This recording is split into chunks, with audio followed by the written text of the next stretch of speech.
ಇವತ್ತಿನ ಈ ವಿಡಿಯೋದಲ್ಲಿ ನಾನು ನಿಮಗೆ 13ನೇ ಪ್ರೋಗ್ರಾಮ್ ಕಂಪ್ಯೂಟರ್ ಸೈನ್ಸಲ್ಲಿ ಬರ್ತಕ್ಕಂಥ NCERT ಸಿಲೆಬಸ್ ಪ್ರಕಾರ PUC ಸೆಕೆಂಡ್ ಇಯರಲ್ಲಿ 13ನೇ ಪ್ರೋಗ್ರಾಮ್ ಏನು ಕೊಟ್ಟಿದ್ದಾರಪ್ಪ ಅಂದರೆ write a Python program to add and display the elements from a stack using list ಅಂತೇಳಿ ಕೊಟ್ಟಿದ್ದಾರೆ.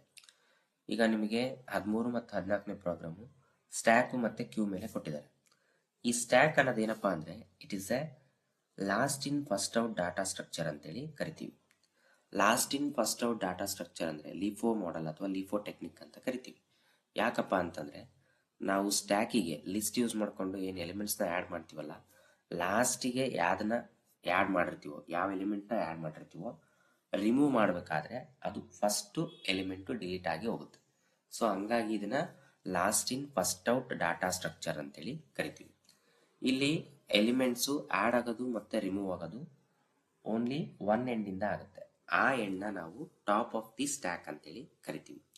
ಈಗ ಈ ಪ್ರೋಗ್ರಾಮ್ನ ಬರೆಯೋಕ್ಕಿಂತ ಮುಂಚೆ ಫಸ್ಟ್ ನಾವು ಏನು ಮಾಡಬೇಕಪ್ಪ ಅಂದರೆ ಇನ್ಷಿಯಲ್ ಸ್ಟ್ಯಾಕ್ನ ನಾವೇನು ಮಾಡ್ಕೋಬೇಕು, ಡಿಕ್ಲೇರ್ ಮಾಡ್ಕೋಬೇಕು. ಸ್ಟ್ಯಾಕ್ ಡಿಕ್ಲೇರ್ ಮಾಡ್ಕೋಬೇಕಂದ್ರೆ ಫಸ್ಟು ಸ್ಟ್ಯಾಕ್ ಅಂತೇಳಿ ಕೀವರ್ಡ್ನ ಬರಿತೀವಿ. ವೇರಿಯೇಬಲ್ ನೇಮ್ ಆಗಿರ್ಬೋದು is equal to square bracket ಅಂದರೆ ಲಿಸ್ಟ್, ಎಂಟಿ ಲಿಸ್ಟ್ನ ನಾವೇನು ಮಾಡ್ತೀವಿ, ಮೆನ್ಷನ್ ಮಾಡ್ತೀವಿ. ಅದಾದಮೇಲೆ ನೆಕ್ಸ್ಟು ನಾವೇನು ಮಾಡ್ತೀವಿ ಅಂದರೆ print initially stack is empty ಅಂದರೆ ಫಸ್ಟಿಗೆ ಇವಾಗ ಯಾವುದೇ ಎಲಿಮೆಂಟು ಸ್ಟ್ಯಾಕ್ ಒಳಗಡೆ ಇಲ್ಲ ಅಂತೇಳಿ ಅದನ್ನೇನು ಮಾಡ್ತೀವಿ, ಡಿಸ್ಪ್ಲೇ ಮಾಡ್ತೀವಿ. ಅಂದರೆ ಇನ್ಷಿಯಲಿ ಸ್ಟ್ಯಾಕ್ ಈಸ್ ಎಂಟಿ, ಸ್ಟ್ಯಾಕು ಎಂಟಿ ಆಗೈತಿ ಅಂತೇಳಿ ಈ ವೇರಿಯೇಬಲ್ ನೇಮ್ನ ಏನು ಮಾಡ್ತೀವಿ, ಡಿಸ್ಪ್ಲೇ ಮಾಡ್ತೀವಿ. ಡಿಸ್ಪ್ಲೇ ಮಾಡಿದಾಗ ಏನು ತೋರಿಸುತ್ತೆ, ಅದು ಇನ್ಷಿಯಲಿ ಸ್ಟ್ಯಾಕ್ ಈಸ್ ಎಂಟಿ ಅಂತೇಳಿ ತೋರಿಸುತ್ತೆ.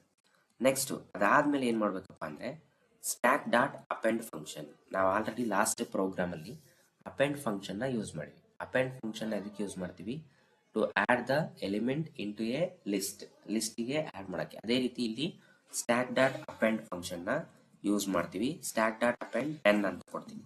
ಈಗೇನಾಯ್ತಪ್ಪ ಅಂದರೆ ಈ 10 ಅನ್ನೋ ಡಾಟಾ ಅಥವಾ ಎಲಿಮೆಂಟು ಇದು ಸ್ಟ್ಯಾಕಿಗೆ ಹೋಗಿ ಕೂತ್ಕೊಳ್ಳುತ್ತೆ. ಅಂದರೆ ಸ್ಟ್ಯಾಕಲ್ಲಿ ಹೋಗಿ ಆ್ಯಡ್ ಆಗ್ತಂತ ಹೋಗುತ್ತೆ. Append function adding the element in to the stack. Next ಅದೇ ರೀತಿ ನೆಕ್ಸ್ಟು ಇನ್ನೊಂದು ಡಾಟಾನ ನಾನೇನು ಮಾಡ್ತೀನಿ, ಬರಿತೀನಿ stack dot append 20. Next stack dot append 30 ಅಂತೇಳಿ ಬರಿತೀನಿ. ಟೋಟಲು 3 ಡಾಟಾನ ನಾನೇನು ಮಾಡ್ತೀನಿ, ಸ್ಟ್ಯಾಕ್ ಒಳಗಡೆ ನಾನೇನು ಮಾಡಿದೆ, ಅಪೆಂಡ್ ಫಂಕ್ಷನ್ ಯೂಸ್ ಮಾಡಿಕೊಂಡು ಆ್ಯಡ್ ಮಾಡ್ಕೊತ ಹೋದೆ. ಇವಾಗ ಏನಾಯಿತು, 10, 20, 30 ಅಂತೇಳಿ ಸ್ಟ್ಯಾಕಲ್ಲಿ ಎಲಿಮೆಂಟ್ಸು ಸ್ಟೋರ್ ಹಾಕಂತ ಹೋಯ್ತು. ನೆಕ್ಸ್ಟ್ ಅದಾದಮೇಲೆ ಏನು ಮಾಡ್ತೀನಿ, ಆಫ್ಟರ್ ಪುಷಿಂಗ್ ಸ್ಟ್ಯಾಕ್ ಈಸ್ ಅಂತ ಬರ್ತೀವಿ.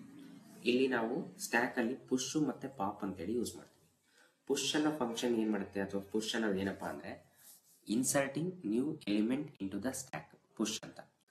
ಪಾಪ್ ಅಂತ ಅಂದರೆ removing the element from the stack. Stack ಒಳಗಿನಿಂದ ಒಂದು ಎಲಿಮೆಂಟ್ನ ರಿಮೂವ್ ಮಾಡ್ಕೊತ ಹೋದರೆ ಅದು ಪಾಪ್ ಅಂತ ಕರಿತೀವಿ. ಇನ್ಸರ್ಟ್ ಮಾಡ್ಕೊತ ಹೋದರೆ ಅದನ್ನ ಪುಷ್ ಅಂತೇಳಿ ಕರಿತೀವಿ. ಇಲ್ಲಿ ಆಫ್ಟರ್ ಪುಷಿಂಗ್ ಸ್ಟ್ಯಾಕ್ ಈಸ್ ಅಂತ ಬರೆದು ನಾವೇನು ಮಾಡ್ತೀವಿ, ಪ್ರಿಂಟ್ ಸ್ಟ್ಯಾಕ್ ಅಂತೇಳಿ ಬರಿತೀವಿ. ಪ್ರಿಂಟ್ ಸ್ಟ್ಯಾಕ್ ಅಂತ ಬರೆದ್ರೆ ಇಲ್ಲಿ ಸ್ಟ್ಯಾಕ್ ಒಳಗಡೆ ಏನು ಎಲಿಮೆಂಟ್ಸ್ ಇರ್ತಾವಲ್ಲ ಆ ಎಲಿಮೆಂಟ್ಸು ನಮಗೆ ಡಿಸ್ಪ್ಲೇ ಆಗ್ತವೆ, 10, 20, 30 ಅಂತ. ನೆಕ್ಸ್ಟು ಇದಾದ್ಮೇಲೆ ನೆಕ್ಸ್ಟ್ ಏನು ಮಾಡಬೇಕಪ್ಪ ಅಂದರೆ ನಾವು after popped from the stack ಅಂದರೆ ನಾವೀಗ ಏನು ಮಾಡ್ತೀವಿ, ಫಸ್ಟು ಪುಷ್ ಫಂಕ್ಷನ್ನ ಯೂಸ್ ಮಾಡಿಕೊಂಡು ನಾವೇನು ಮಾಡ್ತೀವಿ, ಅಪೆಂಡ್ ಫಂಕ್ಷನ್ ಯೂಸ್ ಮಾಡಿಕೊಂಡು ಡಾಟಾನ ಆ್ಯಡ್ ಮಾಡಿದ್ವಿ ಯಾವುದಕ್ಕೆ, ಸ್ಟ್ಯಾಕಿಗೆ. ನೆಕ್ಸ್ಟ್ ಇವಾಗ ಏನು ಮಾಡ್ತೀವಿ, ಸ್ಟ್ಯಾಕಿಂದ ಡಾಟಾನ ರಿಮೂವ್ ಮಾಡ್ತೀವಿ. ರಿಮೂವ್ ಮಾಡಬೇಕಾದ್ರೆ ಪ್ರಿಂಟ್ ಸ್ಟ್ಯಾಕ್ ಡಾಟ್ ಪಾಪ್ ಅಂತೇಳಿ ಬರ್ತೀವಿ. ಪ್ರಿಂಟ್ ಸ್ಟ್ಯಾಕ್ ಡಾಟ್ ಪಾಪ್ ಅಂತ ಬರೆದಾಗ ನಮಗೆ ಒಂದು ಎಲಿಮೆಂಟು ರಿಮೂವ್ ಆಗುತ್ತೆ. ಯಾವ ಎಲಿಮೆಂಟಪ್ಪ ಅಂದರೆ ಇದನ್ನ ಲೀಫೋಸ್ ಡಾಟಾ ಸ್ಟ್ರಕ್ಚರ್ ಅಂತ ಕರಿತೀವಿ. ಲೀಫೋ ಅಂತಂದರೆ lost in first out data structure ಅಂತ. ಸೊ ಇಲ್ಲಿ 10, 20, 30 ಲಾಸ್ಟಿಗೆ ಎಲಿಮೆಂಟ್ ಆ್ಯಡ್ ಆಗಿದ್ದು ಯಾವುದು, 30 ಫಸ್ಟ್ ಏನಾಗುತ್ತೆ, ರಿಮೂವ್ ಆಗುತ್ತೆ. ನೆಕ್ಸ್ಟು 20 ರಿಮೂವ್ ಆಗುತ್ತೆ. ನೆಕ್ಸ್ಟು 10 ರಿಮೂವ್ ಆಗುತ್ತೆ. ಈ ಥರ ನಾವು ರಿಮೂವ್ ಮಾಡ್ತೀವಿ. ಈಗ 3 ಎಲಿಮೆಂಟ್ನ ನಾನು ಏನು ಮಾಡ್ತೀನಿ, ಪಾಪ್ ಫಂಕ್ಷನ್ ಯೂಸ್ ಮಾಡಿಕೊಂಡು ರಿಮೂವ್ ಮಾಡ್ತೀನಿ, ಪ್ರಿಂಟ್ ಸ್ಟ್ಯಾಕ್ ಡಾಟ್ ಪಾಪ್ ಅಂತೇಳಿ. ನೆಕ್ಸ್ಟ್ ಅದಾದಮೇಲೆ ಏನು ಮಾಡ್ತೀನಿ ಅಂದರೆ print my stack after elements are pop ಅಂದರೆ ರಿಮೂವ್ ಮಾಡಿದ್ಮೇಲೆ ನಾವು ಏನು ಎಲಿಮೆಂಟ್ಸ್ನ ತೊಗೊಂಡಿರ್ತೀವಲ್ಲ ಆ ಎಲಿಮೆಂಟ್ಸು ಏನು ಬರುತ್ತೆ ಅನ್ನೋದನ್ನ ನೋಡೋಣ. ಏನಾಯಿತು, ಪ್ರಿಂಟ್ ಸ್ಟ್ಯಾಕ್ ಅಂತ ಬರೆದೆ, ಟೋಟಲ್ ಆಗಿ ಎಲಿಮೆಂಟ್ಸ್ ಆ್ಯಡ್ ಆದಮೇಲೆ ರಿಮೂವ್ ಮಾಡಿದ್ವಿ. ರಿಮೂವ್ ಮಾಡಿದ ಎಲಿಮೆಂಟ್ ಎಷ್ಟಿದಾವೆ ಅನ್ನೋದನ್ನ ನೋಡೋಕ್ಕೆ ಡಿಸ್ಪ್ಲೇ ಫಂಕ್ಷನ್ ಯೂಸ್ ಮಾಡ್ತೀವಿ, ಪ್ರಿಂಟ್ ಸ್ಟ್ಯಾಕ್ ಅಂತ. ಈಗ ಈ ಪ್ರೋಗ್ರಾಮ್ನ ಸೇವ್ ಮಾಡಿ ಪ್ರೋಗ್ರಾಮ್ನ ರನ್ ಮಾಡಬೇಕು. ಪ್ರೋಗ್ರಾಮ್ನ ರನ್ ಮಾಡಿದ ತಕ್ಷಣವೇ ನಮಗೇನು ಬರುತ್ತಪ್ಪ ಅಂದರೆ ಇನಿಷಿಯಲಿ ಸ್ಟ್ಯಾಕ್ ಈಸ್ ಎಂಟಿ ಅಂತ ಬಂತು. ಅಂದರೆ ಫಸ್ಟಿಗೆ ಸ್ಟ್ಯಾಕಲ್ಲಿ ಏನಿತ್ತು, ಯಾವುದೇ ಎಲಿಮೆಂಟ್ಸ್ ಇದ್ದಿಲ್ಲ, ಎಂಟಿ ಇತ್ತು, ಹಂಗಾಗಿ ಸ್ಟ್ಯಾಕ್ ಈಸ್ ಎಂಟಿ ಅಂತ ಬಂತು. ಆಫ್ಟರ್ ಪುಷಿಂಗ್ ಸ್ಟ್ಯಾಕ್ ಈಸ್ ಅಂತ ಬಂತು. ಆಫ್ಟರ್ ಪುಷಿಂಗ್ ಸ್ಟ್ಯಾಕ್ ಈಸ್ ಅಂದರೆ ಇಲ್ಲಿ ನಾವೇನು ಮಾಡಿದ್ವಿ, ಎಲಿಮೆಂಟ್ಸ್ನ ಆ್ಯಡ್ ಮಾಡ್ಕೊತ ಹೋದ್ವಿ. 10, 20, 30 10, 20, 30 ಏನಾಯಿತು, ಆ್ಯಡ್ ಹಾಕಂತ ಹೋಯ್ತು. ಆಮೇಲೆ after pushing stack is print stack, ಅದನ್ನು ಪ್ರಿಂಟ್ ಮಾಡಿದ್ವಿ. Next after popped from the stack, remove from the stack ಇಂದ ರಿಮೂವ್ ಮಾಡಿದಾಗ ಸ್ಟ್ಯಾಕ್ ಡಾಟ್ ಪಾಪ್ ಫಸ್ಟ್ ಮಾಡಿದಾಗ ಏನು ಬರುತ್ತೆ, ಲಾಸ್ಟ್ ಎಲಿಮೆಂಟ್ ಯಾವ್ದಿರುತ್ತೋ ಅದು ಫಸ್ಟ್ ರಿಮೂವ್ ಆಗುತ್ತೆ. ಸೊ 30 ರಿಮೂವ್ ಆಯಿತು. ನೆಕ್ಸ್ಟ್ ಏನಾಯಿತು, 20 ರಿಮೂವ್ ಆಯಿತು. ನೆಕ್ಸ್ಟ್ ಏನಾಯಿತು, 10 ರಿಮೂವ್ ಆಗುತ್ತೆ. ಲಾಸ್ಟಿಗೆ ಏನು ಉಳಿತದೆ, ಇವೆಲ್ಲ ಎಲಿಮೆಂಟ್ಸ್ನ ರಿಮೂವ್ ಮಾಡಿದ್ಮೇಲೆ ಸ್ಟ್ಯಾಕಲ್ಲಿ ಯಾವುದೂ ಎಲಿಮೆಂಟ್ ಇರಲ್ಲ. So my stack after elements are popped ಅಂತೇಳಿ ಅದೇನು ತೋರಿಸುತ್ತೆ, ಎಂಟಿ ಸ್ಟ್ಯಾಕ್ನ ತೋರಿಸುತ್ತೆ. ಈಗ ಫಾರ್ ಎಕ್ಸಾಂಪಲ್ ಇಲ್ಲಿ ನಾವು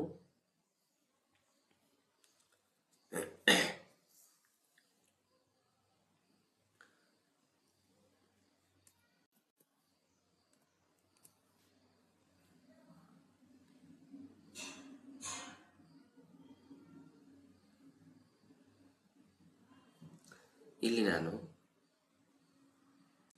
ಆಶ್ ಸಿಂಬಲ್ನ ಬರೆದೆ ಅಂತ ಅನ್ಕೊಡ್ರಿ.